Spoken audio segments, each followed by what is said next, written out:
you must enjoy nature, otherwise these races don't make sense, right? Yeah.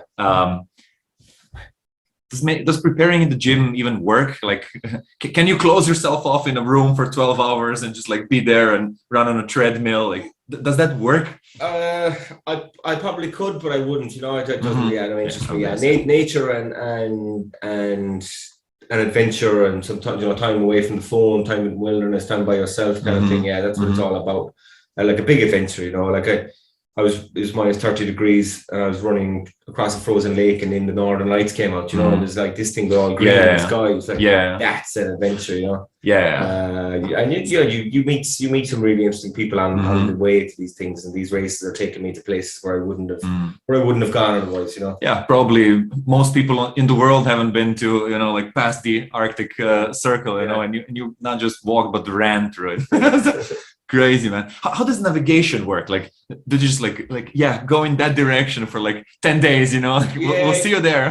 A lot of it is pretty good. A lot of it is trail. So there's a dog sled race that goes in the Yukon. There's a dog sled race goes ahead of us. So they've got the trail pretty well groomed for them. So you're going to have markers every 250, 300 meters. So unless there's a lot of snow or it's night or something, you can pretty much pick up the markers. What if somebody gives up during the race? Like somebody can't finish it, gets injured in the middle of the snow there, you know? That can be tricky. So we've all got this little GPS tracker on us, and you can press an SOS button, and they will come and get you. But, you know, if it's night and it's minus 30 degrees, they're not coming for you. You're going to have to survive the night and come and get you the next morning. But yeah, it can be tough. Yeah. Has there been anything that happened to one of the people that you were racing with? Like, do you ever do like racing with someone going for a certain distance, or do you always keep your? The vast majority of these two races, I was by myself. Yeah. And I think most of us like being by. Some people like buddying up with someone, but I like doing my own thing. When I did race with this gentleman, I kind of lost my own rhythm. You know, I'd find we'd stop and we'd be chatting, but so I knew we'd get going again, and I wouldn't have done everything that I normally do, you know. So, okay, fill up this pocket here, put that there, like my stove, get my water going over there. You have your own system, but then someone else is distracting you. But some people do it as teams. Some people enjoy the camaraderie of it.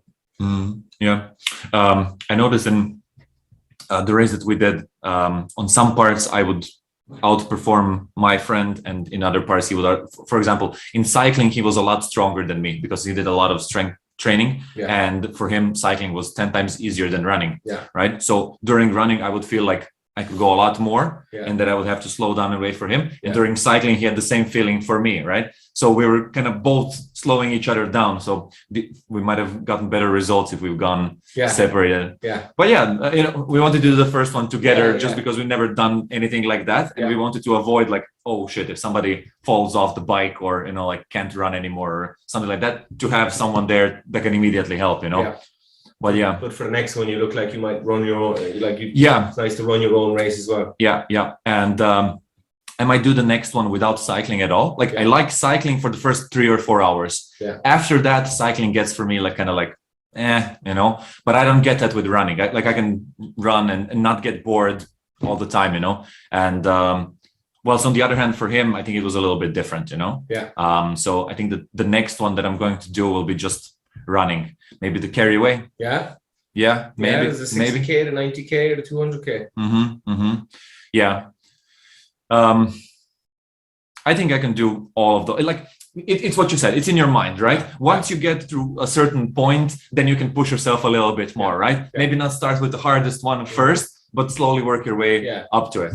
And it's about taking, like with this, it's what when you're in the race, you don't think I have 200 kilometers to go. You think I'll get to this next checkpoint in 25 kilometers. That's all I'm thinking.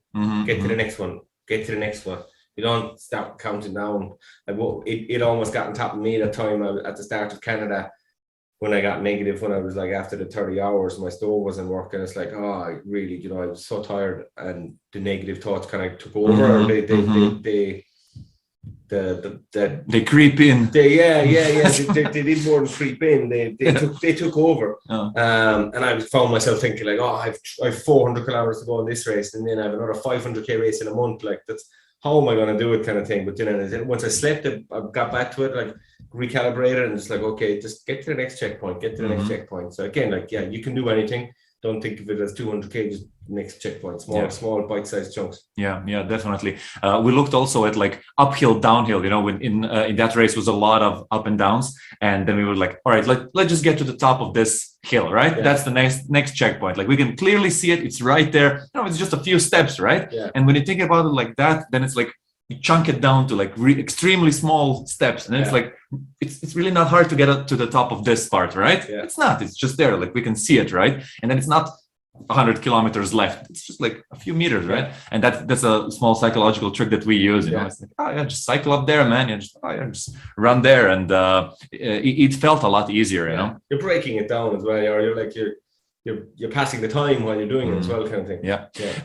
Question: do you ever get in like a flow zone where you kind of lose track of time and you're just like going and enjoying the run without like thinking at all, where your mind gets like really clear and you're just going? Yeah, for sure. Yeah. And I think the longer you get into these big races, the clearer your mind gets, kind of thing. Especially when you're in the snow, you know, there's no phone. It's just so silent during by day or by night. You know, up in the Arctic, the sunrise and the sunsets go on for hours.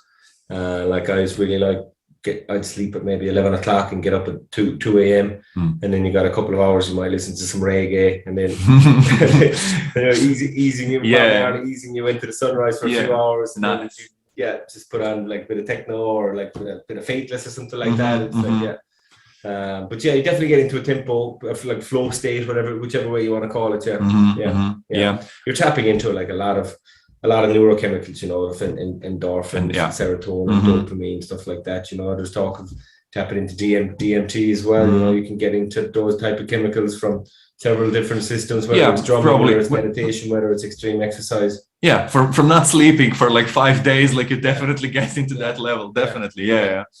True. Yeah, the body runs on chemicals. That's true. Yeah, and the brain, and it makes you happy. Whatever. Adrian, who was making the documentary about the runs, you know, he followed me on both races, so I kind of ballpark on average see him once a day, and he said during both races, like he said, you actually get happier the longer the race goes on. So that was definitely a chemical thing, but you know, again, it's probably being away from the phone and being away from everything. Just disconnecting. Yeah, I agree. So there's a documentary coming as well. Yeah. So we hope to have that out for August or September. It's going to be. You can see a teaser for it at the moment on 1000kilometerchaos.com, and there's a little teaser there and a couple of other videos of some other short runs I did in the last couple of years. And we're just flat editing at the moment and hoping to make some music to make some music to go over it as well. Cool. We'll leave the link in the show notes later.